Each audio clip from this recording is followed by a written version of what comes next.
Assalamualaikum warahmatullahi wabarakatuh. Perkenalkan, nama saya Ayun Ruli Cahyani, NPM 1903021013, mahasiswa semester 4, Prodi Perbankan Syariah, Fakultas Ekonomi dan Bisnis Islam. Di sini saya akan menyampaikan materi mengenai pengertian manajemen risiko perbankan, fungsi manajemen risiko, dan jenis-jenis risiko pada bank. Untuk materi yang pertama yaitu pengertian manajemen risiko perbankan. Apa sih pengertian manajemen risiko perbankan? Manajemen itu sendiri adalah kegiatan merencanakan, mengorganisir, menyusun, memimpin, dan mengawasi. Sedangkan risiko adalah segala sesuatu yang merugikan. Dan perbankan itu sendiri adalah suatu lembaga yang mengatur pembiayaan dan pendanaan. Jadi dapat disimpulkan bahwa manajemen risiko perbankan itu adalah segala sesuatu yang merencanakan, mengorganisir, menyusun, memimpin, dan mengawasi program penanggulangan risiko, baik dalam bidang pembiayaan dan pendanaan pada bank. Materi yang kedua yaitu fungsi pada manajemen risiko. Apa saja fungsi pada manajemen risiko? Yang pertama, meningkatkan shareholder value. Yang kedua, menyediakan informasi pada pengelola bank. Yang ketiga, meningkatkan metode dan pengambilan keputusan yang sistematis. Yang keempat, mempermudah penilaian dalam hal risiko kerugian bank. Dan yang terakhir, dasar penilaian dalam menentukan strategi dan pengawasan bank.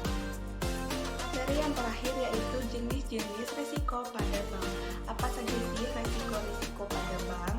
Yang pertama, risiko kredit. Risiko akibat kegagalan debitur atau pihak lain dalam memenuhi kewajibannya kepada bank. Yang kedua yaitu risiko pasar. Risiko akibat perubahan kondisi pasar, yaitu perubahan harga option, risiko suku bunga, nilai tukar, ekuitas, dan komoditas. Yang ketiga, risiko likuiditas. Risiko akibat ketidakmampuan bank dalam memenuhi kewajiban yang jatuh tempo dari sumber pendanaan arus kas. Yang keempat, risiko operasional.